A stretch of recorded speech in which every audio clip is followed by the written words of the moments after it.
வணக்கம், நாங்கள் பேசுகிறேன். இது சண்டே டிஸ்டர்பஸ் வலையொலியில் வருகின்ற காணொளி. சூர்யாவுடைய பிறந்த நாளை முன்னிட்டு கங்குவா அப்படிங்கிற அந்த திரைப்படத்துடைய முதல் பாடல் வெளியிட்டிருந்தாங்க. பாடலுடைய பெயரே வந்து பார்த்தீங்கன்னா ஃபயர் சாங், நெருப்பு பாடல் அப்படின்னு சொல்லி தான் விட்டுருந்தாங்க. ஓவராலாக இந்த பாடலை வந்து நம்ம பார்க்கும்போது இது எப்படி இருந்தது அப்படின்னு வந்து பார்த்தீங்கன்னா, அந்த போருக்கு வந்து அவங்க போருக்கு முன்னாடி அவங்க வந்து தெய்வத்தை வேண்டுவாங்க பார்த்தீங்களா. நம்மளுடைய சங்க இலக்கியங்கள் எல்லாம் இருக்கும் இல்லையா, அந்த மாதிரி இவங்க வந்து தெய்வத்தை வேண்டி இவங்க ஏதோ ஒரு போருக்கு தயாராகிறாங்க. அந்த தெய்வத்தை வேண்டுற இடத்துல வந்து தெய்வமாக என்ன இருக்குது அப்படின்னு வந்து பார்த்திங்கன்னா, நெருப்பு தான் இவங்களுடைய தெய்வமாக இருக்குது. அப்படி தான் இந்த பாடல் உடைய வரிகள் அமைஞ்சிருக்கு. ஏன்னா அப்படி தான் அதில் வந்து காட்டப்படுகிறது. சண்டை போடுறதுக்கு முன்னாடியோ போர் செய்வதற்கு முன்னாடியோ ஒரு சடங்கு ஒன்று ஏற்படுகிறது. அந்த சடங்கில் நெருப்பு தான் முதன்மையாக இருக்குது. ஸோ அந்த நெருப்பை வணங்கியும் நெருப்பை பாராட்டியும் ஒரு பாடல் ஒன்று வருது. அந்த பாடல் எப்படி இருக்குது அப்படின்னு வந்து பார்த்திங்கன்னா, இந்த தொல்காப்பியத்தில் சொல்லுவாங்க இல்லையா, வஞ்சினம் உரைத்தல். அதாவது பகைவனுடைய விஷயங்களை சொல்லிட்டு அதுக்கப்புறம் நம்ம எப்படிப்பட்டவங்க தெரியுமா அப்படின்லாம் சொல்லி புகழ் பாடி அந்த படை வீரர்களுக்கு வந்து அந்த போர் குணத்தை ஊட்டுவாங்க. ஸோ அந்த மாதிரி இந்த பாடல் அமைஞ்சிருக்கு. கிட்டத்தட்ட பாடல் ரிலீஸ் ஆனதுக்கப்புறம் நானே வந்து ஒரு 10-15 தடவை கேட்டேன். ஸோ அந்தளவுக்கு அது அப்படி தான் இருந்தது. ஸோ இப்போ நம்ம வந்து பாடலுடைய வரிகளுக்குள்ளே போயிடலாம். தேவிஸ்ரீ பிரசாத் இசையில் விவேகாவுடைய வரிகள் வந்து பயங்கரமாக இருக்குது. முன்னையே சொன்ன மாதிரி நெருப்பு தான் முதன்மையாக வச்சு இந்த பாடல் துவங்குது. அதனால வந்து 8 நெருப்புகளை வந்து பெருமையாக சொல்கிறாங்க. அதில் வந்து ஆதி நெருப்பே, ஆறாத நெருப்பே, மாய நெருப்பே, மலை நெருப்பே, ஆயும் நெருப்பே, பாதாள நெருப்பே, காவல் நெருப்பே, காட்டு நெருப்பே அப்படின்னு சொல்லிட்டு 8 வகையான நெருப்புகளை வந்து முதன்மையாக நிறுத்துகிறாங்க. முதன்மையாக நிறுத்திட்டு அதுக்கப்புறம் முதன்மையாக எது வருது அப்படின்னு வந்து பார்த்தீங்கன்னா, மண் தோன்றா காலத்தை முன் தோன்றிய மூத்த குடி அப்படிங்கிற அந்த புறப்பொருள் வெண்பா வச்சு இந்த பாடல் துவங்குது. அற்புதமாக இருந்தது அந்த வரியை கேட்கும் போதே. அந்த வரி அற்புதமாக இருந்தாலும் எனக்கு அடுத்த வர வரி வந்து எனக்கு ரொம்ப ரொம்ப பிடிச்சிருந்தது.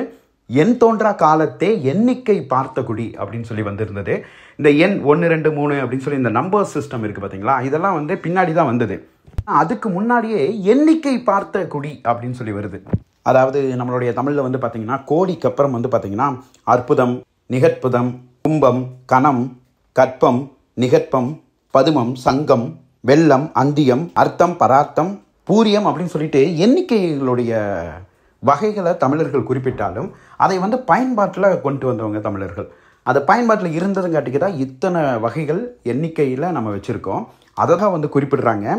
எண் தோன்றா காலத்தை எண்ணிக்கை பார்த்த குடி, அதாவது நாங்கள் பயன்படுத்திட்டப்பா அப்படின்னு சொல்லி குறிப்பிடுறாங்க. அடுத்த வரி வந்து ஆதிச்சுடர் வெள்ளம் அணையாமல் பார்த்த குடி. அதாவது ஆதியாக அந்த விளக்கு ஒன்று ஏற்றுறாங்க, அது வந்து நாங்கள் அணையாமையே பார்த்துட்ருக்கோம். அந்த மாதிரி நாங்கள் வந்து அந்த நெருப்பை வந்து தெய்வமாக நாங்கள் காத்து வரோம், அந்த மாதிரி குடிப்பாங்க அப்படின்னு சொல்லி சொல்கிறாங்க. தீமென்றும் தீக்கென்றும் தீக்காடாய் வாழும் குடி. அதாவது அந்த நெருப்புக்காக நாங்கள் வந்து எப்படி வேணாலும் மாறுவோம், நாங்கள் வந்து தீக்காடாக கூட மாறிடுவோம். எங்களுடைய தெய்வத்துக்கு ஒன்றுனா, எங்களுடைய நாங்கள் முதன்மையாக வச்சு நாங்கள் வழிபடுற ஒன்றுக்கு ஒன்றுனா நாங்கள் வந்து எப்படி வேணாலும் மாறுவோம் அப்படின்னு சொல்லிட்டு அவங்களுடைய வீரத்தையும் அவங்களுடைய குணாதிசயங்களையும் குறிப்பிடுற மாதிரி இந்த வரிகள் அமைஞ்சிருக்கு.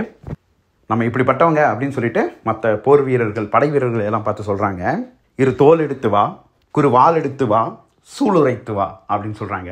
ஸோ தோல் திணவுகளோடு வரணும். அடுத்தது வந்து குறு வால் எடுத்து வா, சண்டை போடணும்ல அப்படின்னு சொல்கிறாங்க. அடுத்தது வந்து சூளுரைத்தல் அப்படிங்கிறது வந்து உறுதிமொழி.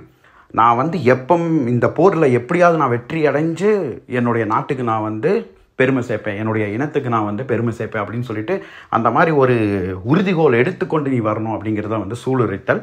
ஸோ இதெல்லாம் வந்ததுக்கப்புறம் அடுத்த வரிகள் வந்து அப்படியே படபடன்னு போகுது. இடி இடித்திட மழை அடித்திட அடித்தது புயலும். அதாவது இடி இடிக்குது, மழை பெய்யுது, அந்த அப்படியே புயலாம் உருவாயிருச்சான். மலை உடைந்தது, அலை எழுந்தது பிரளயம். இது வந்து பிக் பேங் தியரியோ அப்படின்னு நான் நினச்சேன். அது ஒரு பக்கம் வந்து மலை உயர்ந்தது, அதுக்கப்புறம் இன்னொரு பக்கம் வந்து அந்த ஆழி பேரலையெல்லாம் உருவாச்சு அப்படின்னு சொல்லுவாங்க பார்த்தீங்களா. அதை தான் இவங்க வந்து குறிப்பிடுறாங்க இந்த இடத்துல. சரி, அதை எதுக்கு இந்த இடத்துல குறிப்பிடுறாங்க அப்படின்னு பார்த்தீங்கன்னா, கல்லோடும் முள்ளோடும் காற்றோடும் போராடி பல்லாண்டு வாழ்ந்த இனம். அதாவது ஆழி பேரலையினும் நாங்கள் அழிஞ்சிருக்கோம்.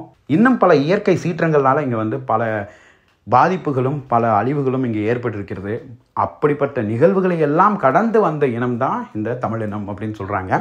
பொறி விழுந்தது, வனம் எரிந்தது, எரிந்தது நதியும். அதாவது ஒரு பொறி, அதாவது இப்போ வந்து எரிக்கல்னு சொல்லலாமா, எரிக்கல் தானே இந்த உலகத்தை வந்து ஃபஸ்ட்டு வந்து அட்டாக் பண்ணுச்சு. இந்த உலகம் தோன்றி மறுபடியும் அழிவை சந்திக்கும் பொழுது ஒரு எரிக்கல் வந்து பூமி மேலே மோதிச்சு. அதை தான் இவங்க வந்து பொறி விழுந்தது, வனம் எரிந்தது. வனம்னா இந்த காடெல்லாம் எரிஞ்சிருச்சு. அடுத்தது வந்து என்ன சொல்கிறாங்கன்னா, எரிந்தது நதியும், அவ்வளோதான், தண்ணியும் எரிஞ்சிருச்சு, இங்கே ஒன்று தண்ணியே இல்லை அப்படிங்கிற மாதிரி சொல்கிறாங்க. அடுத்தது முகில் கரிந்திடும் அப்படின்னு வந்து சொல்கிறாங்க. அதாவது வானம் முழுக்க அப்படியே வந்து இருளாக மாறிடுச்சு, சூரிய ஒளி வந்து பூமியில் படலை. நிலம் சரிந்தது, திரிந்தது பருவம். அதாவது இந்த காலமெல்லாம் ஏற்படுகிறது, மழைக்காலம், குளிர்காலம், இலையுதிர்காலம் அப்படியெல்லாம் நம்ம சொல்கிறோம் பார்த்தீங்களா. இந்த காலங்கள் அதுக்கப்புறம் தான் உருவாச்சு அப்படிங்கிற மாதிரி அவங்க சொல்கிறாங்க.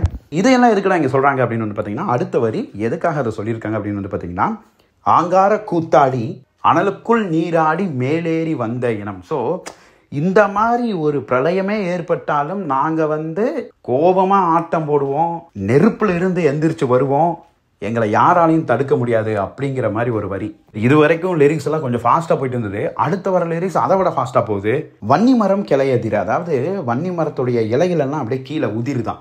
அப்போ அந்த அளவுக்கு நல்லா நடுங்குதான். வாரணங்கள் அணிதிரள, அதாவது வாரணங்கள்னா யானைகள், வாரணம் 1000 அப்படின்னு சொல்கிறோம் பார்த்தீங்களா. ஸோ யானைகள் எல்லாம் வந்து அணிவகுத்து அணிதிரள்ந்து அப்படியே வருதான் சண்டைக்கு. தண்ணி மூல கவுளி ஒன்று காலம் சொல்லுதே. அந்த கவுளி அப்படிங்கிறது வந்து பள்ளி வகையை சேர்ந்தது, கொஞ்சம் பெருசாக இருக்கும். ஸோ அந்த கவுளி சத்தம் கேட்டுச்சுன்னா நம்ம வந்து வீட்டில் பள்ளி சத்தம் கேட்டுருச்சு, சரியான சகுனம் தான் அப்படின்னு சொல்கிறோம் பார்த்தீங்களா. அந்த மாதிரி அந்த காலத்தில் வந்து கவுளி சத்தம், இன்னும் வந்து கௌதாரி ஜோசியம்லாம் பார்த்துருக்காங்க. இந்த மாதிரி நம்பிக்கையெல்லாம் அந்த காலத்து மக்கள்கிட்ட இருந்தது. ஸோ அதை பறைசாற்றும் வகையில் இங்கே வந்து கவுளி சத்தம் அப்படின்னு சொல்லியிருக்கிறாங்க. அதாவது என்னென்னா, இவங்க இது வரைக்கும் சாமி கும்பிட்டு இருக்கிறாங்க இல்லையா, நெருப்பை வந்து போற்றி பாடிக்கிட்டே இருக்கிறாங்க, போருக்கு தயாராகிட்டு இருக்காங்க. ஸோ சகுனம் சரியாக தான் இருக்குது, இப்போ வந்து போர் செய்யலாம் அப்படிங்கிறதுக்காக கவுளியும் கற்றுதான். அதுக்கப்புறம் எனக்கு ரொம்ப பிடிச்ச வரி இதுதான். வேப்பிலை சொட்டும் வந்த வெங்குருதி பாக்கையில் வீச்சருவா வேல்கம்பும் வேகம் கூடுது. அதாவது ஒரு வேப்ப மரத்துலேருந்து அந்த பிஞ்சு கிளையை உடைச்சிங்கன்னா பால் மாதிரி வரும். ஸோ அந்த பால் வர்றதை கூட எங்களால் பொறுக்க முடியல, அந்த அளவுக்கு நாங்கள் இயற்கையை நேசிக்கிறோம். இந்த செங்குருதின்னு சொன்னோம்னா ரத்தம் நம்ம சொல்கிறோம் பார்த்தீங்களா, அந்த மாதிரி இது வந்து வெங்குருதியாக வெள்ளை கலரில் குருதி வருதான் மரத்துக்கு. அடுத்தது மறுபடியும் ஃபாஸ்டான லிரிக்ஸ் தான். அருவி பாறாங்கல் மேலே இருக்கும், தீக்குருவி குரல் எடுத்து கத்துதம்மா தெற்கு திசையில், தினம் பிடிச்ச காட்டு நெறி கொலை நடுங்க ஓடுதம்மா சடச்சடக்கும் பெருநெருப்பை பார்த்த நொடியில். அதாவது இந்த நெருப்பை இவங்க இந்த படைகளோடு வருது பார்த்தீங்களா, இது வந்து ஒரு நெருப்பாக வருதான். இதை பார்த்த உடனே அந்த நரி கூட்டம் அப்படியே ஓடுதான். அதாவது பகைவர்களை தான் வந்து இங்கே நரின்னு சொல்லி குறிப்பிடுறாங்க. ஃபயர் பாடல் வந்து ஃபயர் மாதிரியே இருந்தது. ஸோ மேலும் நீங்கள் இந்த பாடல் வரிகளில் என்னெல்லாம் டீகோட் பண்ணியிருக்கிறீங்க அப்படின்னு சொல்லி இருந்ததுன்னா பதிவிடுங்க. ஏதாவது என்னுடைய விளக்கம் வந்து தவறாக இருந்தாலும் அதையும் சுட்டி காட்டுங்க, நான் திருத்திக் கொள்கிறேன். கங்குவானா 2 பொருள் இருக்குது அப்படின்னு சொல்லி இதனுடைய ட்ரீசர் லான்ச்சில் நம்ம பேசியிருந்தோம். கங்குவா அப்படின்னா கழுகுன்னு ஒரு பொருள் வருது, கங்கு அப்படின்னா நெருப்பு அப்படின்னு சொல்லியும் ஒரு பொருள் வருது. இங்கே ரெண்டுக்குமே இணையாகிற மாதிரியும் மேட்ச் ஆகிற மாதிரி படத்துடைய டைட்டில் கார்ட்லேயும் வந்து பார்த்திங்கன்னா கழுகு வருது. பாடலும் வந்து நெருப்பு, இவங்களுடைய தெய்வமோ இல்லைன்னா இவங்க காக்கின்ற பொருளோ இங்கே நெருப்பாக தான் இருக்குது. ஸோ மீண்டும் ஒரு நல்ல பதிவுடன் சந்திப்போம். நன்றி, வணக்கம்.